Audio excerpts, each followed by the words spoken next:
여러분은 나토와 된장국이 식빵과 잘 어울린다고 생각하십니까? 참고로 저는 나토를 한 번도 먹어본 적이 없어서 모르겠고요. 된장국은 딱 봐도 존내 안 어울릴 것 같습니다. 이건 따끈따끈 베이커리라는 만화에 나오는 내용인데, 식빵 만들 때 두유를 넣어서 만들면 전혀 안 어울릴 것 같은 새 음식이 환상의 궁합으로 바뀐다고 하네요. 믿기 힘들겠지만 만화에 따르면 두유, 나토, 된장 모두 콩으로 만든 식품이라 서로 잘 어울리는 거라는 설명이 나옵니다. 과연 진짜인지 직접 만들어 보겠습니다. 오늘 사용하는 재료들은 따끈따끈 베이커리 만화에서 사용한 재료와 똑같은 것들로 준비했습니다. 그리고 오늘의 주인공 두유, 반죽기에 버터를 제외한 모든 재료를 넣고 저속으로 믹싱을 시작합니다. 모든 재료가 잘 섞여서 가루가 보이지 않는 상태를 클린업 단계라고 불러요. 이 시점에 버터를 투입하고 중속으로 반죽해줍니다. 만화에서는 버터를 처음부터 넣고 반죽을 하는데, 그건 주인공이 태양의 손이라는 특수 체질이라 가능한 겁니다. 버터는 이스트의 활동을 방해하는 기능이 있기 때문에 저같은 일반인이 그렇게 하면 반죽 완성까지 시간이 오래 걸릴 겁니다. 근데 생각해보니까 어차피 반죽기로 반죽하는 거라 별로 상관이 없는... 선생님, 실제로도 태양의 손이 존재하나요? 있겠니? 반죽하는 중간중간마다 온도계로 반죽 온도를 체크합니다. 두유 식빵 반죽의 최적 온도는 27도씨. 온도를 체크하는 이유는 반죽 내에 있는 이스트균의 원활한 활동을 위해서입니다. 온도가 너무 낮으면 발효 시간이 오래 걸리고, 반대로 너무 높으면 발효가 빨리 진행돼서 과발효가 될 수도 있습니다. 롤에서 상대 라이너가 AP냐 AD냐에 따라 템틀이 유동적으로 가듯이, 이 경우에도 마찬가지로 발효 시간을 늘리든지 줄이든지 하는 식으로 유동적으로 대처해야 합니다. 안 그래도 제빵은 신경 쓸 거 존내 많은데 귀찮은 부분이 더 많아지면 안 되겠죠. 그러니까 반죽 온도 체크는 필수입니다. 그리고 손으로 반죽 일부분 떼어낸 다음 이렇게 쭉 늘려보세요. 윈도우 바네 테스트라고 하는 건데, 반죽에 글루텐이 충분히 형성되었는지 확인하는 방법입니다. 미완성된 반죽이라면 이렇게 늘리는 족족 뚝뚝 끊어지고요, 글루텐이 잘 형성되었다면 끊어지지 않고 부드럽게 잘 늘어납니다. 제빵이 어려운 이유는 반죽 온도와 글루텐 형성 타이밍 조절이 힘들어서가 아닐까 싶어요. 마지막으로 온도를 체크해보면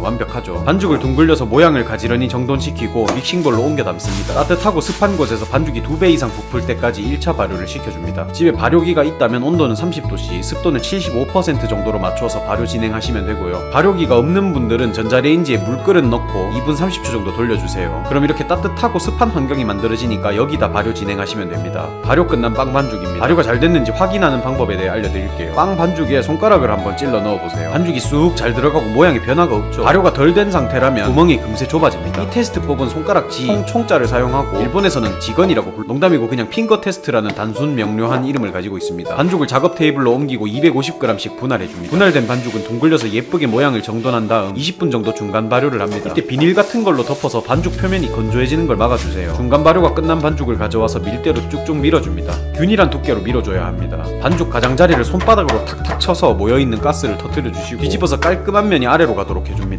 반죽을 살포시 접어주고 전체적으로 눌러줍니다. 반죽 한쪽 끝을 살짝 접은 뒤 그대로 돌돌돌 말아줍니다. 예쁘게 말린 반죽의 이음매 부분을 봉합해주면 끝입니다. 이제 완성된 덩어리들을 식빵틀에 팬닝해주면 되는데요. 오늘 준비한 빵틀부터 보시죠. 가로 17cm, 세로 12.5cm, 높이 12.5cm의 풀만 식빵틀입니다. 만화에 나오는 두유 식빵의 모습을 보면 네모 반듯한 것을 확인할 수 있습니다. 이걸 보고 우리는 주인공이 두유 식빵을 만들 때 뚜껑이 달린 식빵틀, 즉 풀만 식빵틀을 사용했다는 것을 유추할 수 있습니다. 팬닝이 끝났다면 이대로 2차 발효를 시켜줍니다. 발효가 끝난 반죽입니다. 틀 높이와 반죽 높이를 비교해보면 이 정도 느낌입니다. 이제 뚜껑을 닫고 마지막으로 실온에서 5분 정도 추가 발효를 시켜준 뒤 만화책에 나온 대로 220도씨로 예열된 오븐에서 45분간 구워줍니다. 완성된 두유 식빵의 모습인데요. 빵 색깔이 좀 많이 났죠. 책에 적힌 대로 하니까 이따구로 구워졌습니다. 너무 온도가 높아서 크러스트가 빨리 형성되는 바람에 오븐 스프링도 제대로 안 일어났네요. 원래 풀만 식빵은 이렇게 나오면 안 돼요. 정말 꽉 차고 반듯한 네모 모양이 나와야 정상입니다. 한 170에서 180도씨 정도로 구웠으면 진짜 완벽하게 나왔을 것 같습니다. 빵이 다 구워졌으니 완벽한 태빵 1호를 완성시켜 보겠습니다. 오늘의 요리, 태빵 1호 두유 식빵 정식 완성. Cheers.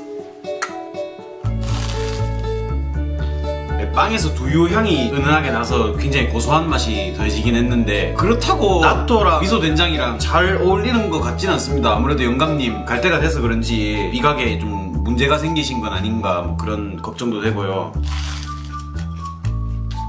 또 나토라는 게 막 흘러내린단 말이야. 이 불편함을 감수해가면서까지 먹어야 되는 그런 맛은 또 아니야. 맛있진 않아. 뭐 그렇습니다. 네, 어떻게 뭐 궁금증이 해소가 되셨나요? 네, 아무튼 오늘의 총평 10점 만점에 2점 주겠습니다. 이 2점도 미소장국이 맛있어가지고 2점 준 겁니다. 오늘 영상은 여기까지. 개밥.